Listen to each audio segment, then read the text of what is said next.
Hi guys, welcome back to another video where today we're checking out 3 more PopRace models. But before we jump in, make sure to like and subscribe and also turn on those notifications so you never miss an upload. But without further ado, let's jump straight in. So starting the video off, we've got this EVA RT Test Type 01 NSX GT3 in the, like I say, EVA livery, which if you have been a subscriber or a viewer of the channel, you will know that I have also unboxed the Aston Martin GT3 car that does come in this same livery.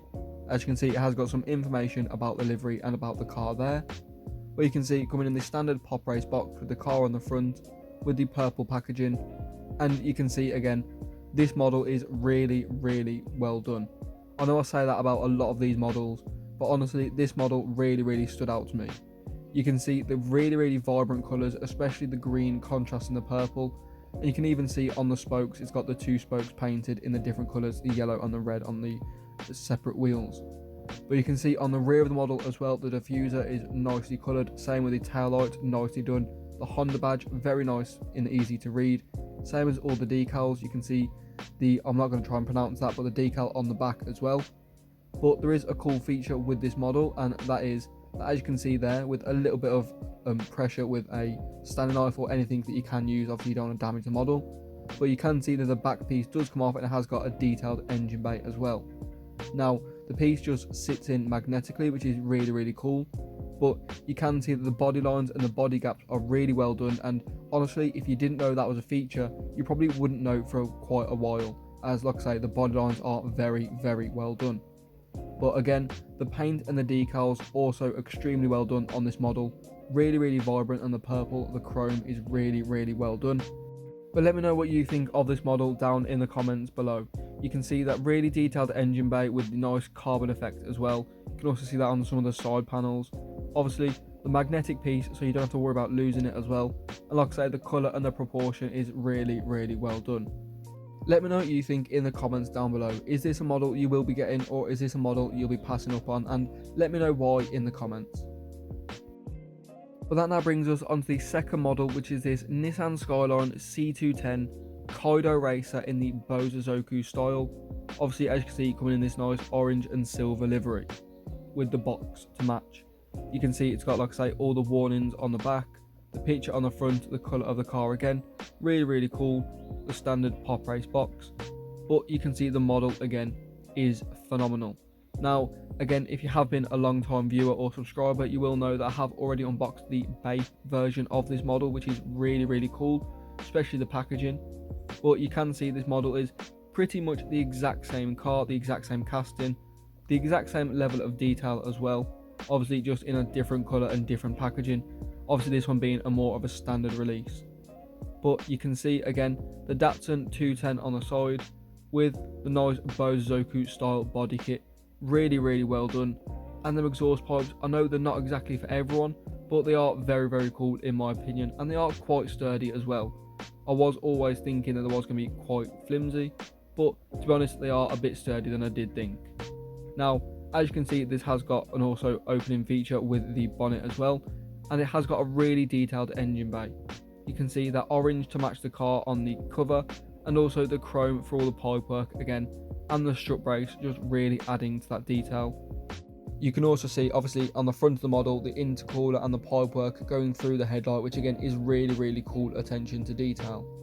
But the wheels, they do spin really well, and you can see they have got this really nice deep dish to them with the nice chrome lip and the gold center.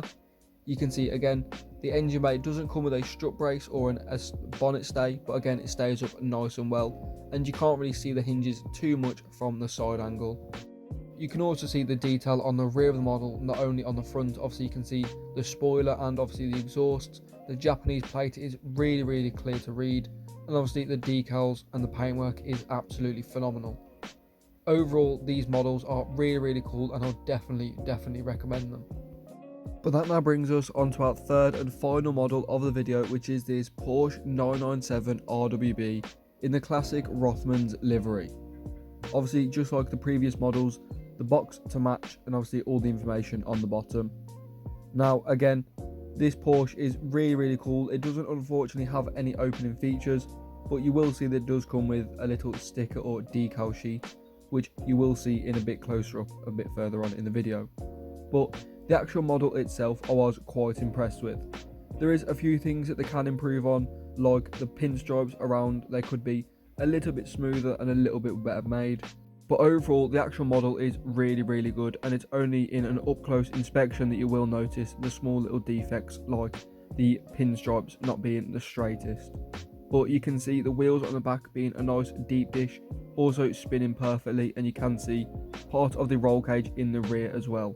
Obviously having the RWB plate, which could have been a little bit more detailed, obviously it is just painted onto the bumper. But you can see the Rothmans and the O24 super clearly. The font is a little bit basic, which I didn't really expect, but you can see nonetheless it is there and it is very prominent. You can see there on the back what I mean about the pinstripes, and like the red and the yellow, you can see they're not really the straightest, but again, it's only when you look up close. You can see here on the sticker slash decal sheet, you can see the 3 small Porsche badges and also the 2 Porsche writing at the top, which are a little bit larger than the smaller Porsche logo in the middle. You can put them on wherever you want to on the model, obviously that's completely up to you, they give you the creative freedom to do so. But at the same time with the badges, I don't really know why they're not on the model. As you can see, obviously they're going to be on the front and the back, so I'm not really sure why they haven't done that already. But nevertheless, it's quite cool that you do get that creative freedom to do whatever you like. You can see the rear of the model overall is really well done as well, could have a little bit more detail, but again, you can see all the models side by side, really well done. But let me know which one was your favourite in the comments. Which model do you think they put the most work in? Which model do you think is the best? But like I say, let me know in the comments. But with that being said, I am going to wrap it up here, guys. Thank you so much for watching. If you have enjoyed, make sure to drop a like and subscribe if you are new, and also share the video around with your friends. But thank you so much for watching, and I'll see you all next time.